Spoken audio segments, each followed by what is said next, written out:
Last electron of any elements enter into the p orbital is known as p block element.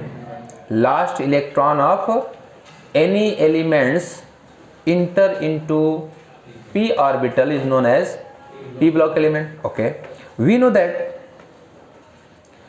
p orbital have maximum 6 electron. P orbital have maximum 6 electron from p1 to p6. So total 6 group are present in your periodic table for the p block. p block के लिए periodic table में कितने group दिए गए? 6 group दिए गए. Reason क्या है उसका? 6 electron present in the p orbital, p1 to p6. 6 group are present in the periodic table for the p block element. p block elements is the very important element for our everyday life. p block element have different types of character: non-metal, metal and semi-metal. Means metal, metalloid and non-metal.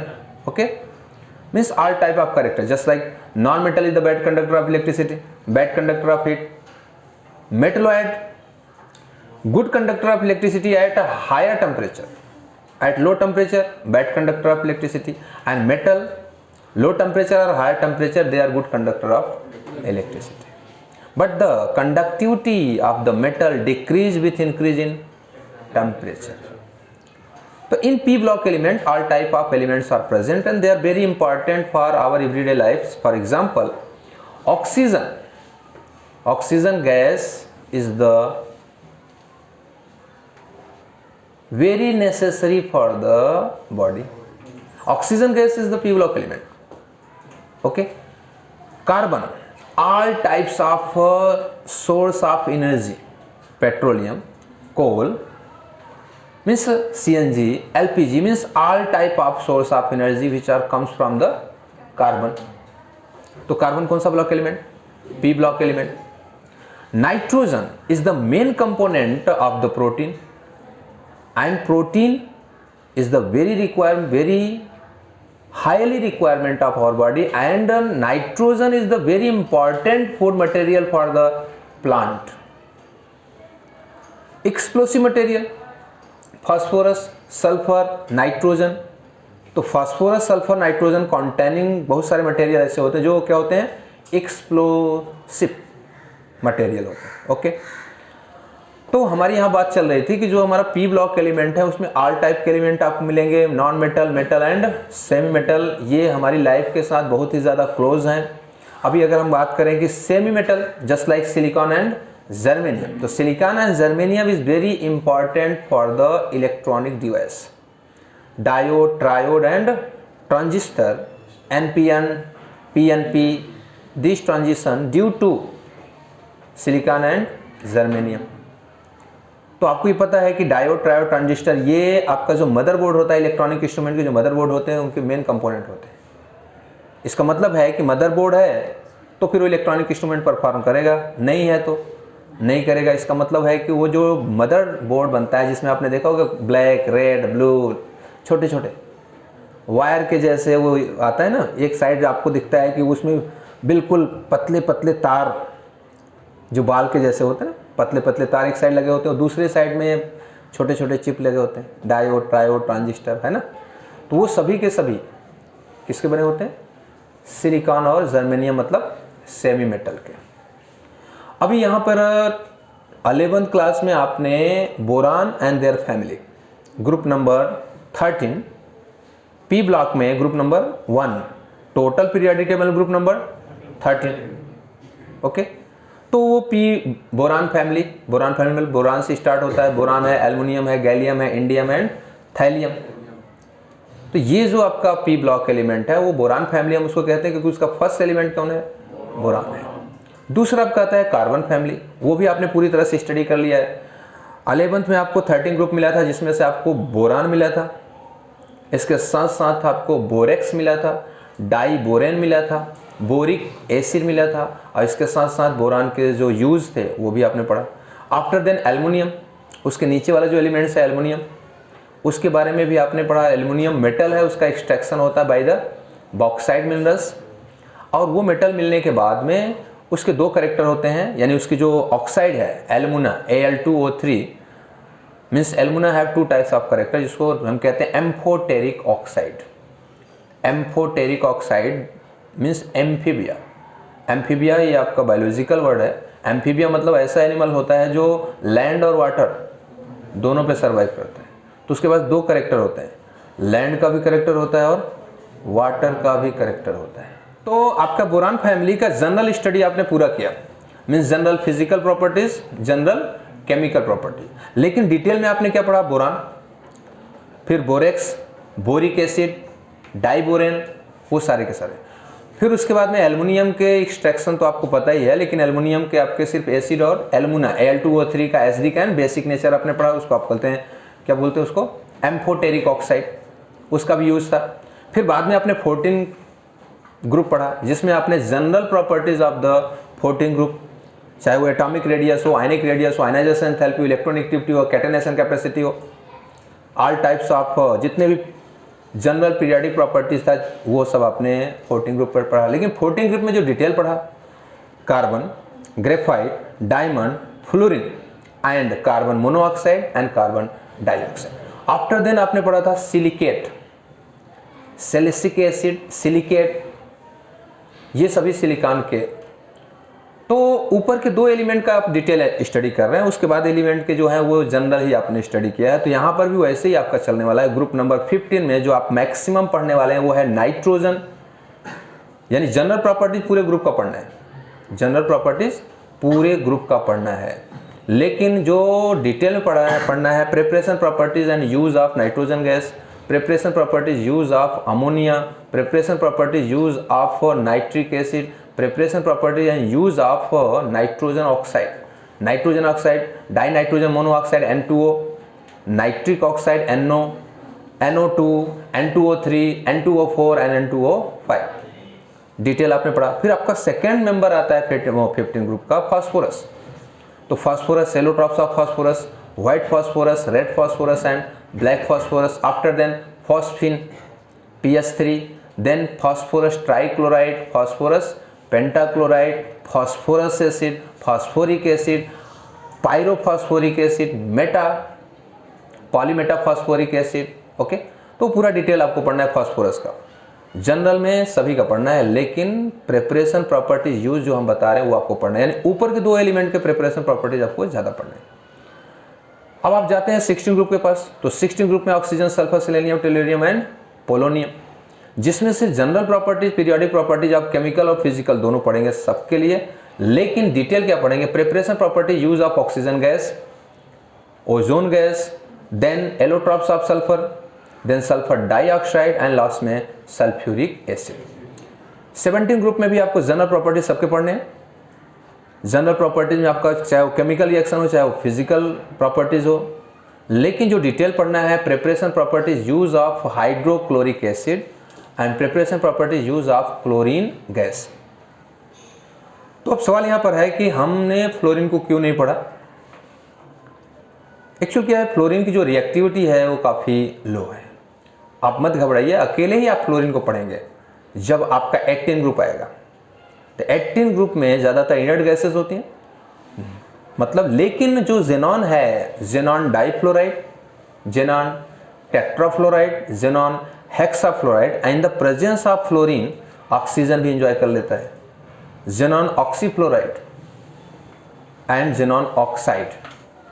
तो xenon oxide तभी possible है, बनेगा जब वो xenon fluoride हो, पहले से वो जेनॉन फ्लोराइड हो, तब वो जेनॉन ऑक्साइड में जा सकता है। आप अभी देखेंगे तो उसका भी प्रिपरेशन आपको पढ़ना है। तो ये पूरा का पूरा जो चैप्टर है, एक छोटा सा आपको इंट्रोडक्शन हमने दे दिया है। तो आपका डिफिनीशन क्लियर हो गया। इसमें ऑल टाइप के मेटल होते हैं, इलेक्ट्रॉन गेनिंग मेटल भी होते हैं, इलेक्ट्रॉन लॉसिंग मेटल भी होते हैं। अब इलेक्ट्रॉन गेनिंग मतलब जिसमें नॉन मेटल का ज़्यादातर ऑक्सीडेशन स्टेट क्या आता है? माइनस में आता है। इसका मतलब है कि नॉन मेटल जो होते हैं वो इलेक्ट्रॉन गेन करेंगे। और आपको पता है जब when we move from top to bottom in any group, when we move from top to bottom in any group, non metallic character decrease, metallic character increase. Okay, तो आपको आपने 13 ग्रुप पढ़ लिया है, 14 ग्रुप पढ़ लिया है, तो अभी यहाँ हमको क्या पढ़ना है? 15 ग्रुप। तो 15 ग्रुप में 15th ग्रुप। अब इसका पहले आपको इलेक्ट्रॉनिक कॉन्फ़िगरेशन पढ़ना पड़ेगा, फिर आपका ऑक्सीडेशन स्टेट पढ़ना पड़ेगा, फिर आपको होता है अकरेंस, ये कहाँ से मिलते हैं, इनके मिनरल्स क्या है। ओके, तो आइए 15 group elements is also known as nitrogen family. First member of 15 group nitrogen, so it is known as nitrogen family. Nitrogen, phosphorus, arsenic, antimony and bismuth. Okay, after then nitrogen का weight and atomic number 7 and 14, then 15 and 31, इसका कितना हो जाएगा आपका 33, इसका कितना आने वाला है 51 और इसका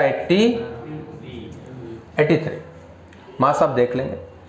अब इसका जो इलेक्ट्रॉनिक कॉन्फ़िगरेशन है, general electronic configuration of P block element is NS2NP3। General electronic configuration of the 15 group element is NS2 and NP3, और इसके पहले हम क्या रख देते हैं, इनर्ट गैस। अब इनर्ट गैस ये शॉर्टकट है, आपको लॉन्ग कट में जाना है तो कोई प्रॉब्लम नहीं है। नाइट्रोजन के लिए इनर्ट गैस हम लेंगे हीलियम, ओके, फास्फोरस के लिए नियॉन, आर्सेनिक के लिए आर्गन, यहाँ पे क्रिप्टॉन और यहाँ पे क्या आ जाएगा ज़ेनॉन। ओके, तो ये आपको पता होना चाहिए कि कौन से एलिमेंट का जो हमने इनर्ट मेटल एटम लिया है उसमें किसका इलेक्ट्रॉनिक कॉन्फ़िगरेशन कितना है, उसको हम ये मान के चलते हैं कि वो हमको आता है। आप सपोज दैट इसका कितना होता है 2, फिर इसका 10, इसका 18, इसका 36 और इसका 54, ठीक है। मतलब इतने का आपको इलेक्ट्रॉनिक कॉन्फ़िगरेशन करने की जरूरत नहीं है, आप उतना इलेक्ट्रॉन क्या कर देंगे, माइनस कर देंगे। अब यहाँ पे नंबर ऑफ सेल कितने होते हैं 2, number of cell 3, number of cell 4, number of cell 5 and number of cell 6। Okay, अब हम क्या करेंगे, अब यहाँ पे हो जाएगा आपका ये नंबर ऑफ फर्स्ट सेल, इसका कंप्लीट क्लोज हो चुका है, फर्स्ट सेल कंप्लीट क्लोज हो चुका है, तो आप यहाँ लिखेंगे 2s2 2p3 electronic configuration of nitrogen. इसका सेकेंड सेल कंप्लीट है, फर्स्ट सेल 2 और सेकेंड सेल में 8, यानी इसके 2 सेल कंप्लीट हैं, तो इसके पास कितने इलेक्ट्रॉन बचे अभी 5, तो आप यहाँ आ जाएगा आपका 3s2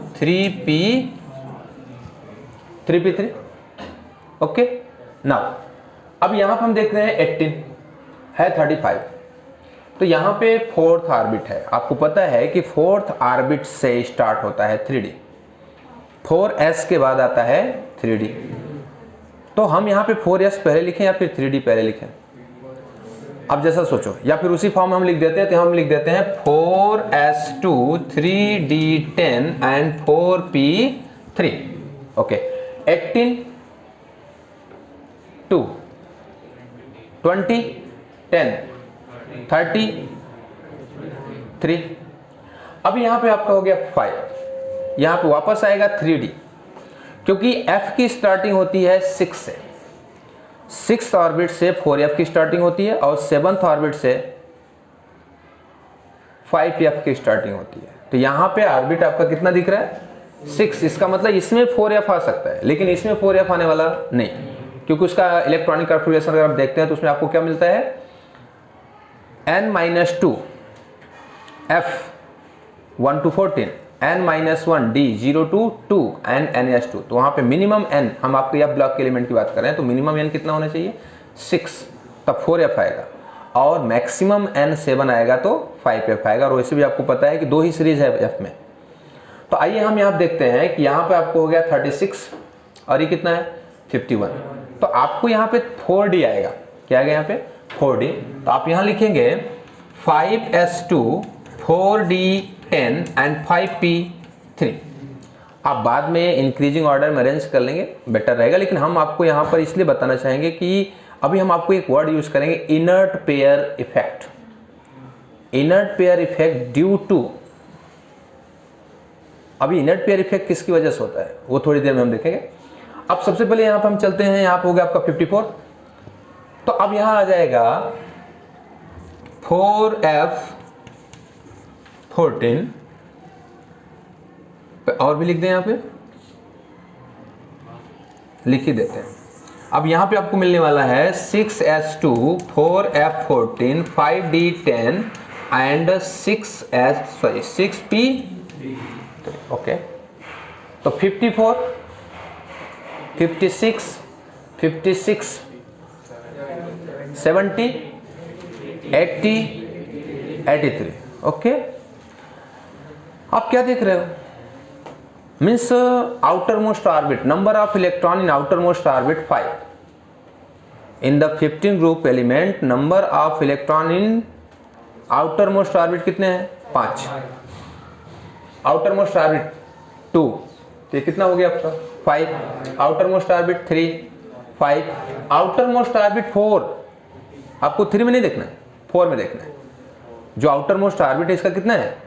4 है, तो कितना आपको इलेक्ट्रॉन दिख रहे हैं? 5 दिख रहे हैं, और इसमें भी 5 दिख रहे हैं। ओके, तो इसका मतलब हो गया कि इसके outer most orbit number of electron कितने हैं? 5 है। तो नंबर ऑफ इलेक्ट्रॉन 5 है, तो इसकी मैक्सिमम बैलेंसी कितनी होगी? 5। इसका maximum oxidation state 5, minimum 3। Maximum oxidation state आपने निकाल लिया, means number of electron present in outer most orbit, that is the maximum valency and maximum oxidation state. Minimum में आपको क्या करना है? 8 - 5, जितना आउटर मोस्ट ऑर्बिट इलेक्ट्रॉन है, तो आपको क्या मिल जाएगा? मिनिमम। मतलब अगर इलेक्ट्रॉन लॉस करना चाहेगा तो कितना इलेक्ट्रॉन लॉस करेगा? 5। लेकिन अगर इलेक्ट्रॉन गेन करना चाहेगा तो 3। मतलब इसका जो ऑक्सीडेशन स्टेट के जो रेंज आ रहा है वो आ रहा है -3 to +5। अगर ये इलेक्ट्रॉन निकाले तो कितना इलेक्ट्रॉन निकालेगा? 5 इलेक्ट्रॉन निकालेगा, क्योंकि इसके आउटर मोस्ट ऑर्बिट 5 इलेक्ट्रॉन है। 5 इलेक्ट्रॉन लॉस करने के बाद स्टेबल हो जाएगा। तो इसका मतलब अगर ये लॉस करता है इलेक्ट्रॉन तो कितना? 5 लॉस करेगा। अगर ये गेन करे तो ऑक्टेट को फॉलो करेगा। ऑक्टेट को फॉलो करेगा तो गेन करने के लिए कितना? 3। इसका सीधा सा मतलब है कि इसका जो ऑक्सीडेशन स्टेट का रेंज आ रहा है वो -3 to +5। ओके, तो ये आपका हो गया -3 to +5। ये इसका ऑक्सीडेशन स्टेट हो गया। ये ऑक्सीडेशन स्टेट सभी के लिए हो सकता है, लेकिन यहाँ पे एक प्रॉब्लम है कि हमने आपको बताया कि जो मेटल होते हैं उनका ऑक्सीडेशन स्टेट ज़्यादातर प्लस में होता है, माइनस में नहीं होता है। ओके, माइनस में हो सकता है, नो प्रॉब्लम। लेकिन अगर इसके मेटल, ये जो है बिस्मथ है, एंटीमनी है, अगर इसके मेटल आपके किसके साथ आ जाए? एस ब्लॉक मेटल के साथ आ जाए। अगर ये एस ब्लॉक मेटल के साथ आ रहे हैं, डी ब्लॉक मेटल के साथ आ रहे हैं, तो ये कहीं ना कहीं क्या हो जाएंगे? नेगेटिव में चले जाएंगे। इनका ऑक्सीडेशन स्टेट माइनस में ही आएगा। जैसे सपोज दैट आपने ले लिया Na3Bi, सोडियम बिस्मुथाइड आइड, मतलब जब आप नेगेटिव होता तो क्या लगाते हैं हम? आइड। हाइड्रोजन आयन बोला तो इसका मतलब है वो पॉजिटिव में है। हमने हाइड्राइड बोल दिया, negative. Oxide negative, phosphide negative, fluoride negative. मतलब आइड बोल दिया तो किसके ऊपर आने वाला है? नेगेटिव आने वाला है। तो अगर सपोज दैट एंटीमनी है, बिस्मथ, ये सभी मेटल में आते हैं, तो ऐसी कंडीशन में आपका अगर ये मेटल किस मेटल के साथ? एस ब्लॉक मेटल के साथ आते हैं, इनका ऑक्सीडेशन स्टेट माइनस में हो जाता है। लेकिन जनरली अभी अगर आपको ऐसे देखना हो तो इनका ऑक्सीडेशन स्टेट -3 to +5, जिसमें से -3 to +5 दो कैंडिडेट शो करेंगे, नाइट्रोजन एंड फॉस्फोरस। ओके, तो इसका जो ऑक्सीडेशन स्टेट है -3 to +5, वो एलिमेंट पे डिपेंड करता है। जैसे सपोज दैट आपका PH3 है, PH3 फॉस्फिन। फॉस्फिन में अगर आप फॉस्फोरस ऑक्सीडेशन स्टेट निकालेंगे तो -3 आएगा। अगर यहीं पर हम लिख दे P4O10, P4O10, तो कितना ऑक्सीडेशन स्टेट आएगा? पॉजिटिव में आएगा और +5 आएगा, क्योंकि ऑक्सीजन तो हमेशा नेगेटिव में रहेगा। तो फास्फोरस को किस में जाना है? पॉजिटिव में। इसका मतलब क्या हो गया कि अगर हम ऑक्सीजन लेते हैं तो ऑक्सीजन 10 है, 10 × -2 -20 डिवाइडेड बाई 4 -5, अब वो इक्वल के बाद जाएगा तो +5 आएगा। ओके, चलिए अब हम बात करते हैं इसका ऑक्सीडेशन स्टेट हमने लिख दिया -3 +3 एंड +5। इसका ऑक्सीडेशन स्टेट लिख दिया हमने +3 एंड +5, और इसका ऑक्सीडेशन स्टेट लिख दिया +3। तो अब सवाल यहाँ उठता है कि जो आपका खासकर ये बिस्मथ है उसमें एक ही ऑक्सीडेशन स्टेट आ रहा है, तो एक ऑक्सीडेशन स्टेट मतलब आपका क्या आ रहा है, +3 आ रहा है। तो आपको क्या दिख रहा है कि उसका जो ऑक्सीडेशन स्टेट है वो पेयर में क्या हो चुका है, डिक्रीज कर चुका है पेयर में। Inert pair effect, inert pair effect start होता है खासकर यहां से। इनर्ट पेयर इफेक्ट कहां से स्टार्ट होता है, यहां से स्टार्ट होता है। अब इसको हम कैसे समझें, समझिए आप। अब ये जो d ऑर्बिटल है वो p और s के बीच में है, जो d ऑर्बिटल है वो s और p के बीच में है। तो आप हमको बताइए कि ये जो d ऑर्बिटल है इसका जो इलेक्ट्रॉन है ये क्या करेगा, s ऑर्बिटल के इलेक्ट्रॉन को न्यूक्लियस की तरफ भेजेगा। न्यूक्लियस जो आपका s ऑर्बिटल है वो कैसा होता है, स्फीरिकल। स्फीरिकल होगा तो न्यूक्लियस के ज्यादा क्लोजर होगा। और जो आपका p ऑर्बिटल है वो डंबल शेप होता है। तो डंबल शेप है तो उसके पास x है, y है, z है, तो कहीं ना कहीं वो न्यूक्लियस से क्या होगा, दूर होगा। ओके, एक तो यहां पर d ऑर्बिटल का जो इलेक्ट्रॉन है रिपल्सन फोर्स लगा रहा है, और दूसरा न्यूक्लियस का अट्रैक्शन फोर्स भी डिक्रीज कर रहा है। किसके ऊपर, p पे। हाँ, s पे न्यूक्लियस का अट्रैक्शन फोर्स भी हाई है क्योंकि वो स्फीरिकल होता है, और साथ में जो d ऑर्बिटल है वो s को इनर की तरफ, हाँ अंदर की तरफ क्या कर रहा है, वो रिपल्सन फोर्स लगा रहा है। और जो d ऑर्बिटल है वो p पे आउटसाइड रिपल्सन फोर्स लगा रहा है। ओके, अब हो गया क्या, एक तो जो आपका p ऑर्बिटल है वो डंबल शेप है, x y z एक्सिस पे है, स्फीरिकल नहीं है, वो ज्यादा क्लोजर नहीं है न्यूक्लियस के। तो न्यूक्लियस के साथ क्लोजर नहीं है तो वो इलेक्ट्रॉन का जो न्यूक्लियस का अट्रैक्शन फोर्स है वो क्या होगा, लेस। और साथ में d ऑर्बिटल के इलेक्ट्रॉन क्या लगा रहा है, रिपल्सन फोर्स। तो इसका मतलब है कि जनरली कितने इलेक्ट्रॉन ये इजीली लॉस कर सकता है, 3 इलेक्ट्रॉन ये इजीली लॉस कर सकता है। इसका मतलब क्या हो गया कि 2 इलेक्ट्रॉन्स लॉस करने में उसको ज्यादा एनर्जी की रिक्वायरमेंट होगी। तो 3 इलेक्ट्रॉन वो इजीली लॉस कर रहा है, तो इसका मैक्सिमम ऑक्सीडेशन स्टेट +5, उसमें से आपने 2 माइनस कर दिया। माइनस क्यों किया वो हम आपको बता रहे हैं। ये है इनर्ट पेयर इफेक्ट। ये जो इनर्ट पेयर इफेक्ट है सबसे हैवी दिखता है कहां पे, यहां आप देख पा रहे होंगे कि पहले यहां पर 10 इलेक्ट्रॉन का रिपल्सन फोर्स था, अभी यहां पे हो गया है 24 इलेक्ट्रॉन का रिपल्सन फोर्स। तो maximum inert pair effect observe at the lost element, क्योंकि 10 इलेक्ट्रॉन का रिपल्सन फोर्स और 24 इलेक्ट्रॉन का 24 इलेक्ट्रॉन के रिपल्सन फोर्स में बहुत डिफरेंस होता है। ओके, चलिए नेक्स्ट बातें अपने करते हैं।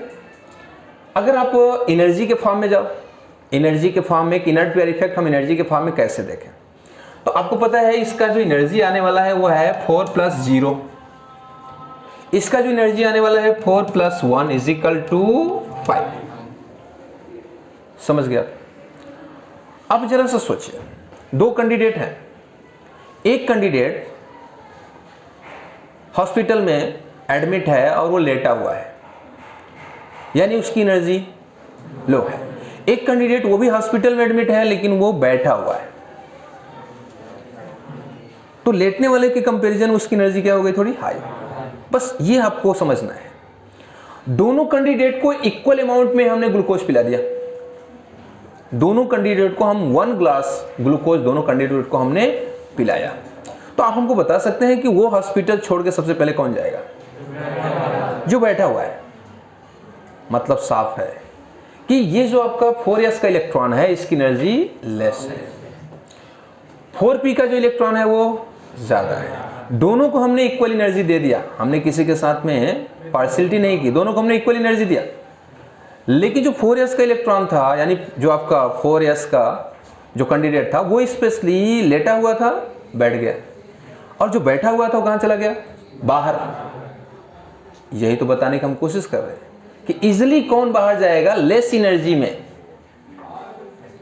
लेस एनर्जी में इजिली बाहर कौन जाएगा, जिसके पास एनर्जी ज्यादा हो। तो एनर्जी हमने कैसे कैलकुलेट किया, with the help of quantum number.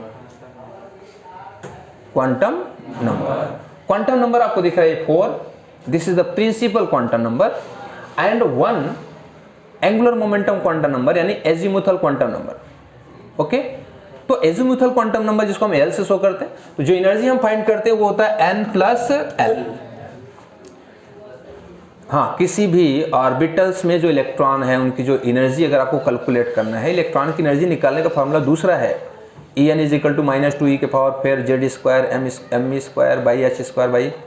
m² ऐसा है वो इलेक्ट्रॉन, स्पेशली इलेक्ट्रॉन की एनर्जी है।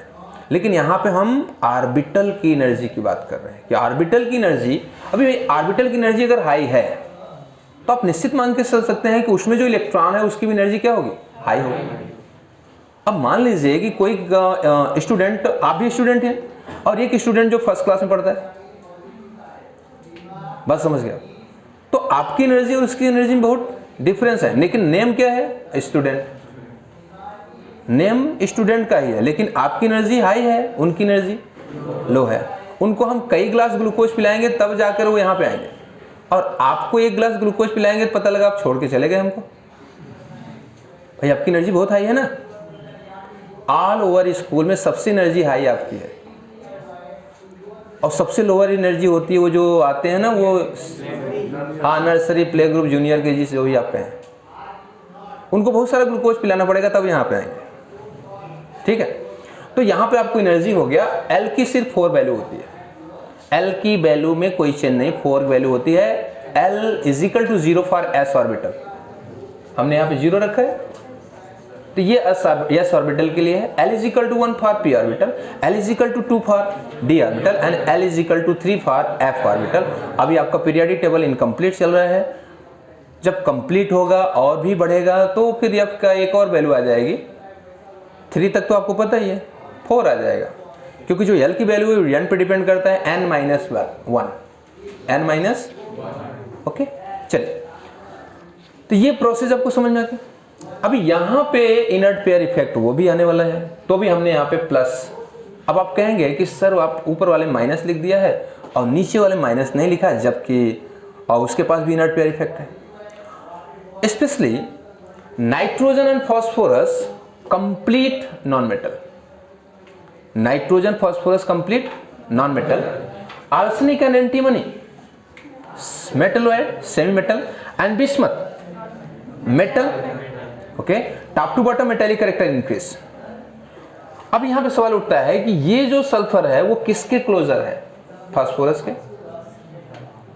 इसका मतलब है कि आर्सेनिक में किसके कैरेक्टर आने वाले हैं, फास्फोरस कैरेक्टर आने वाले हैं। ये किसके साथ क्लोजर है, मेटल के साथ क्लोजर। इसका मतलब इसके अंदर कौन सा कैरेक्टर ज्यादा हो। अब ऐसा मत सोचो कि ये जो आपके मेटलॉइड होते हैं उसमें इक्वल कैरेक्टर होता है, नॉन मेटेलिक और मेटेलिक के कैरेक्टर इक्वल होते हैं, ये आप मत सोचो।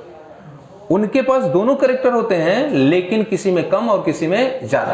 अब सपोज दैट इसमें मेटेलिक कैरेक्टर है लेकिन इसका नॉन मेटेलिक कैरेक्टर हाई है, मेटेलिक कैरेक्टर है लेकिन नॉन मेटेलिक कैरेक्टर हाई है, तभी इसका ऑक्सीडेशन स्टेट किसमें है, माइनस में। और इसके पास मेटेलिक कैरेक्टर है, नॉन मेटेलिक कैरेक्टर है, लेकिन इसका मेटेलिक कैरेक्टर हाई है। कैरेक्टर दोनों है, लेकिन एंटीमनी का मेटेलिक कैरेक्टर हाई है और आर्सेनिक का नॉन मेटेलिक कैरेक्टर हाई है, जबकि कैरेक्टर दोनों में दोनों टाइप के हैं। अब आप इसको ये नहीं कह सकते कि इसको हम माइनस में ही रखेंगे, नहीं। तो अब यहां पे है कि when we move from top to bottom in any group, maximum oxidation state slowly their stability decrease. Maximum oxidation state की जो स्टेबिलिटी है वो स्लोली क्या होती है, डिक्रीज करती है। एंड -2 यानी कि मैक्सिमम में आपने क्या कर दिया, -2 जो ऑक्सीडेशन स्टेट आता है उसकी स्टेबिलिटी क्या होती है, मोर हो जाती है। ऐसा नहीं, मैं यहाँ पे शो करते समय हम यहाँ पे +5 भी लिख सकते हैं, हम यहाँ पे शो करते समय +5 लिख सकते हैं, लेकिन हमने इसलिए नहीं लिखा क्योंकि +3 oxidation state of bismuth more stable in comparison to +5। Okay, चलिए, तो ये थोड़ी बातें हो गई आपकी इलेक्ट्रॉनिक कॉन्फ़िगरेशन से रिलेटेड, साथ में आपका हो गया ऑक्सीडेशन स्टेट। अब हम बात करते हैं अकरेंस की, हमको कहां से मिलता है।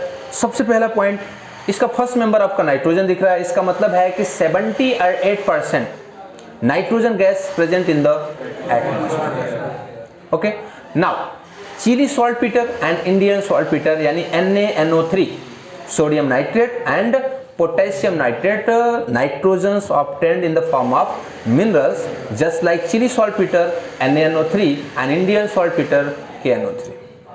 Okay, now phosphorus found in the nature in the form of apatite minerals. अब एपेटाइट मिनरल्स का जो फार्मूला होता है वो जाता है आपका Ca9PO4, यहाँ पे 6CaX2, where X is equal to OH, Cl and F. X is equal to OH, Cl and F. Suppose that यहाँ पर अगर आपका फ्लोरीन होता है तो उसे हम कहते हैं फ्लोरेपेटाइट. फ्लोरीन अगर है ये एपेटाइट, ये पूरा का पूरा क्या है? एपेटाइट है. इसको आप शॉर्टकट में भी लिख सकते हैं Ca3 and PO4 ट्वाइस. हाँ, छोटे में कर सकते हैं Ca3 and PO4 का ट्वाइस, और फिर आपको आगे X2 CaX2 आएगा. तो अगर आपका OH प्रेजेंट है तो हाइड्रोक्सी एपेटाइट, Cl प्रेजेंट है तो क्लोरेपेटाइट, एंड फ्लोरीन प्रेजेंट है तो फ्लोरेपेटाइट. ओके, नाउ प्रोटीन आल्सो है phosphorus just like milk protein. Milk protein में फास्फोरस होता है, इसका मतलब है कि फास्फोरस भी प्रोटीन का एक पार्ट है. तो मिल्क प्रोटीन आप समझते हैं फास्फोप्रोटीन है, तो उसमें फास्फोरस प्रेजेंट है. इसके साथ साथ आपका जो आपकी बॉडी है calcium phosphate and calcium carbonate का बना है. क्या? Bones, calcium phosphate and calcium carbonate. तो सीधा सा मतलब है कि वहां पे फॉस्फेट आ चुका है. ओके, इसके साथ साथ अभी आपने कल ही पढ़ा था डीएनए एंड आरएनए. तो डीएनए की स्ट्रक्चर हमने आपको बताया था nitrogenous base, pentose sugar and phosphate. इसका मतलब है कि आपका जो जेनेटिक मटेरियल है, जेनेटिक मटेरियल में भी फास्फोरस है. बात क्लियर? फास्फोरस आपने देखा होगा जैसे मैच स्टिक होता है, मैच बॉक्स होता है, जो मैच स्टिक का हेड वाला पार्ट होता है उसमें ऑलरेडी फास्फोरस होता है. ओके, अभी फास्फोरस जो आपने देखा है वो ब्लैक और रेड. व्हाइट फास्फोरस आपने नहीं देखा है. व्हाइट फास्फोरस देख भी नहीं सकते, स्पेशली वो हाँ बोन्स में हो सकता है, लेकिन स्पेशली जो व्हाइट फास्फोरस होता है वेरी रिएक्टिव. और उसका रिएक्शन या रिएक्टिव का रीजन क्या है वो आपको हम बाद में बताएंगे. अब नेक्स्ट पॉइंट आपका होता है arsenic, antimony and bismuth. Arsenic, antimony and bismuth found in that region volcano region. Volcano region जहां पे क्या एक्सप्लोड कर रहा हो? ज्वालामुखी. तो वोल्केनो रीजन में आपको sulphur containing arsenic, antimony and bismuth. तो उसमें आपको नाम दिया होगा रियलगर है, बिस्मुथाइड है, बिस्माइट है, अलग अलग टाइप का नाम दिया है. उसका सामने क्या दिया है? उसका मिनरल्स के नाम दिए. तो सल्फर कंटेनिंग मिनरल्स ज़्यादातर मिलते हैं किसके? सल्फर, आर्सेनिक और बिस्मथ के. ऑक्साइड के भी मिलते हैं, थोड़े कम. ओके, तो ये हो गया आपका नेचुरल अकरिंग, ये कहाँ से हमको मिलते हैं. अब बात सवाल चल रहा है कि अभी हमको जनरल प्रॉपर्टीज पढ़नी है. General physical periodic physical properties, general periodic physical properties. तो जनरल पीरियाडिक फिजिकल प्रॉपर्टी में सबसे पहला आपको आता है atomic radius and ionic radius. Okay, तो हम पहली बात पे डिस्कस करते हैं. Number 1, atomic radius. Atomic radius आप इसका average distance between the two nucleus in a diatomic molecule is known as atomic radius. Atoms are very small. Atoms are very small, so their atomic radius, calculation of their atomic radius are very difficult. But molecules are bigger than atom. तो molecule अगर आपका bigger है atom से, तो आप atomic radius उसका, molecule का atomic radius अगर आप निकाल लेते हैं, bond length निकाल लो. bond length निकालने के बाद क्या कर दो? उसका हाफ कर दो, एवरेज. वही क्या हो जाता है? atomic radius. तो आप क्या बोलेंगे डिफिनेशन में? atomic radius average distance between two nucleus in a diatomic molecule. इसको जो मेजर किया जाता है, किसमें मेजर किया जाता है? पिकोमीटर मेजर किया जाता है. ओके, अब हमें ये चेंज देखना है कि when we move from top to bottom, what is the change in atomic radius. When we move from left to right, what is the change of atomic radius. तो हम लेफ्ट टू राइट तो नहीं जा रहे हैं, लेकिन top to bottom हम जरूर जाएंगे. अभी लेफ्ट टू राइट की अगर हम बात करें तो when we move from left to right in any period, atomic number increase, atomic radius decrease. तो ऐसा क्यों होता है? जब आप लेफ्ट टू राइट जाते हैं तो ऑर्बिट चेंज नहीं होता।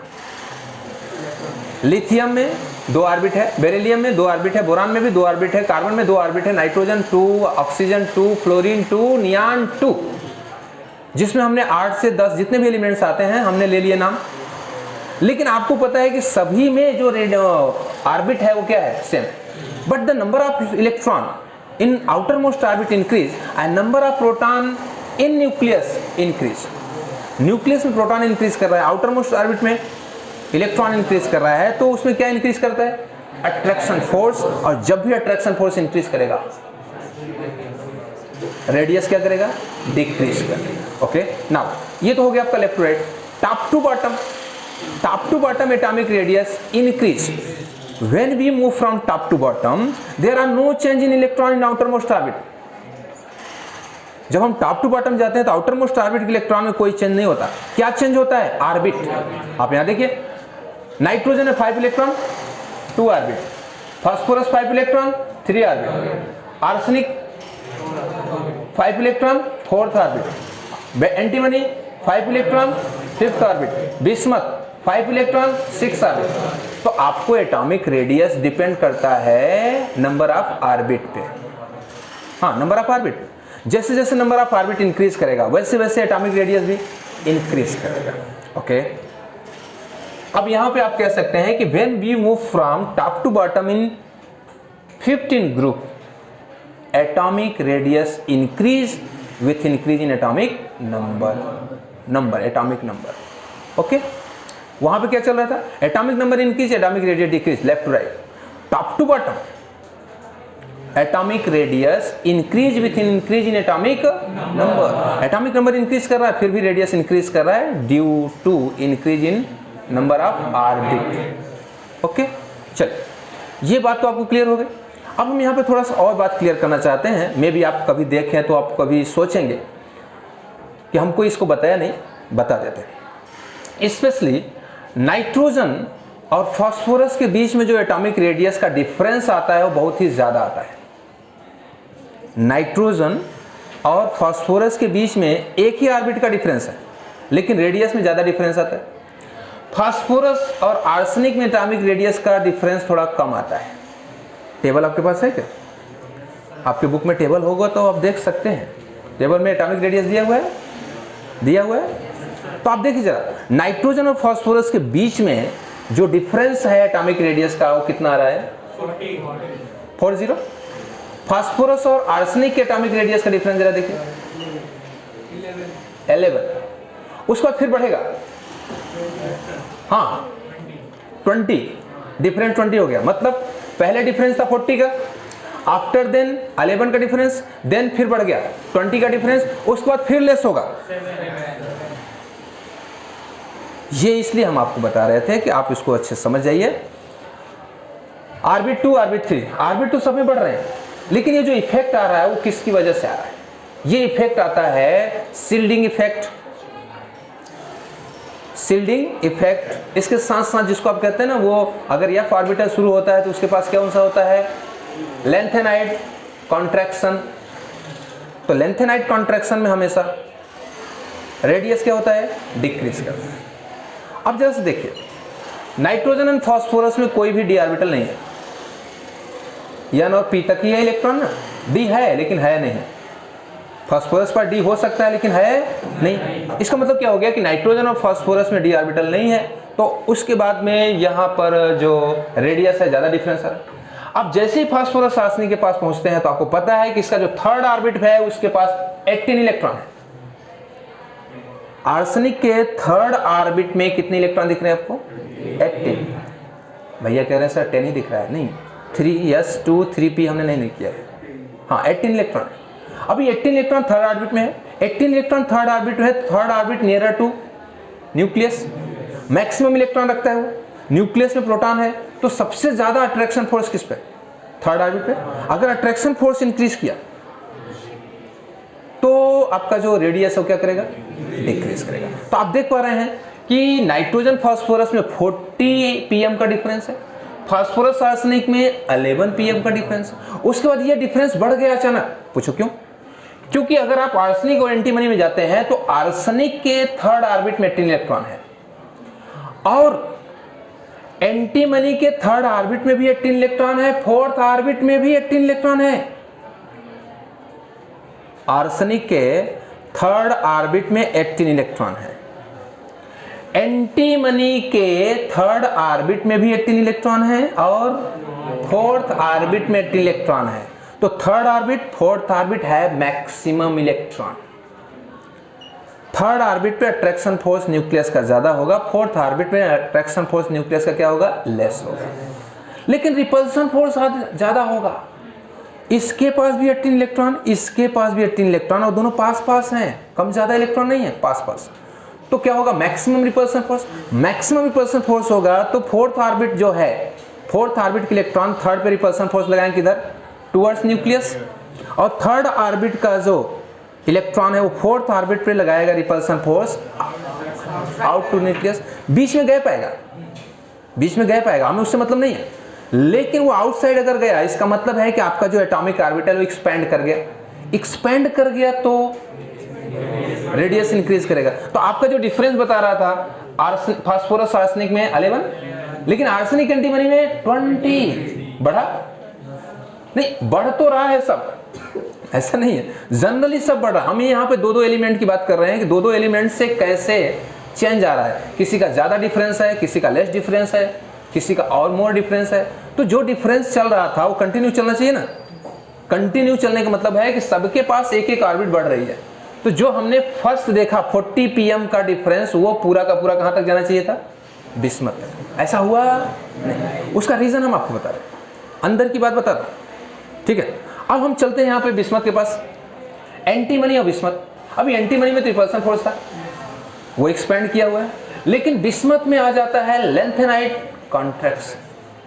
फोर्थ ऑर्बिट में 32 इलेक्ट्रॉन, फोर्थ ऑर्बिट में 32 इलेक्ट्रॉन, मैक्सिमम इलेक्ट्रॉन, न्यूक्लियस में maximum proton, maximum attraction force. फिर वो क्या किया? कॉन्ट्रैक्ट किया।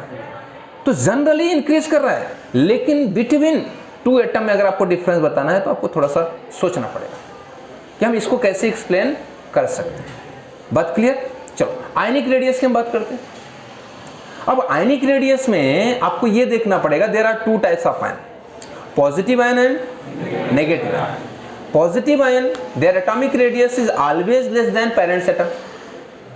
Positive ionic radius is always less than parents atom and negative ionic radius always more than parents atom.